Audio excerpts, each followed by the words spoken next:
ভারত ও পাকিস্তানের মধ্যে পাল্টাপাল্টি হামলা চলছে। এর মধ্যে ভারতীয় গণমাধ্যমের সাংবাদিকতা নিয়ে প্রশ্ন তুলেছেন পাকিস্তানের সাবেক অধিনায়ক শহীদ আফ্রিদি। তিনি বলেছেন, বর্তমান পরিস্থিতিতে ভারতের গণমাধ্যম কার্টুন নেটওয়ার্কে পরিণত হয়েছে। শুক্রবার সন্ধ্যায় সামাজিক যোগাযোগ মাধ্যম এক্সে এক পোস্টে এই মন্তব্য করেন আফ্রিদি। গত 22 এপ্রিল কাশ্মীরের পেহেলগামে বন্দুকধারী হামলার ঘটনায় পাকিস্তানকে দায়ী করে ভারত 6 মে দেশটিতে ক্ষেপণাস্ত্র হামলা চালায়। একদিন পর পাকিস্তানের বিভিন্ন স্থানে ড্রোন হামলার ঘটনাও ঘটে। এর মধ্যে রাওয়ালপিন্ডি স্টেডিয়াম কমপ্লেক্সে ড্রোনের আঘাতে একটি ভবন ক্ষতিগ্রস্ত হয়।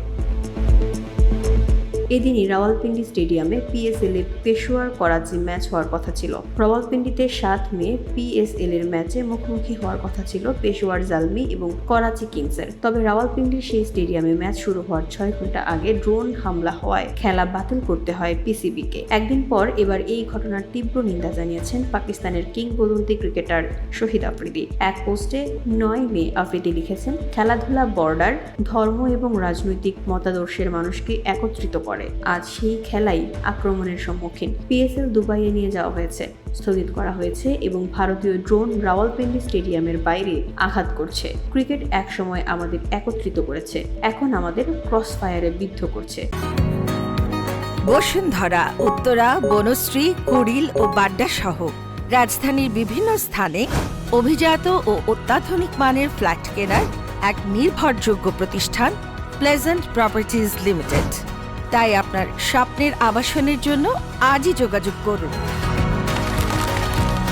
Pleasant properties limited, where destiny matches eventually.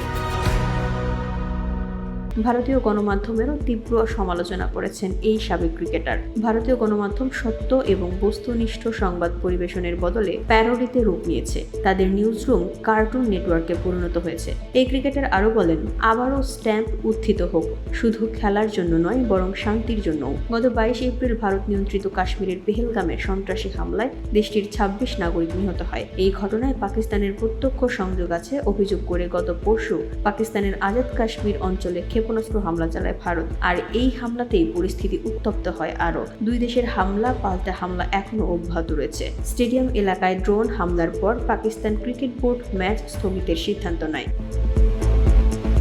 শুক্রবার সকালে জানানো হয়, এবারের আসরে পিএসএল এর আর কোনো ম্যাচ পাকিস্তানে হবে না। বাকি 8 ম্যাচ সংযুক্ত আরব আমিরাতে অনুষ্ঠিত হবে। যদিও রাতে আরেক সংবাদ বিজ্ঞপ্তিতে পিএসএল স্থগিতের খবরই দেওয়া হয়েছে। এদিকে বৃহস্পতিবার রাতে ধর্মশালায় আইপিএল এর Punjab kings Delhi capitals match নিরাপত্তার কারণে মাঝ পথে বন্ধ করে দেওয়া হয়। ওই সময় পাকিস্তানের সামরিক বাহিনী ভারতের পশ্চিমাঞ্চলীয় সীমান্তে হামলা করেছে বলে জানায় ভারত। শুক্রবার বিকেলে ভারতের ক্রিকেট বোর্ড বিসিসিআই জানায়, আইপিএল এর চলমান আসর 1 সপ্তাহের জন্য স্থগিত করা হয়েছে। বিদেশি খেলোয়াড়দের যত দ্রুত সম্ভব নিজ নিজ দেশে ফেরত পাঠানোরও উদ্যোগ নিয়েছে ভারতের board. VOD Bangla news desk.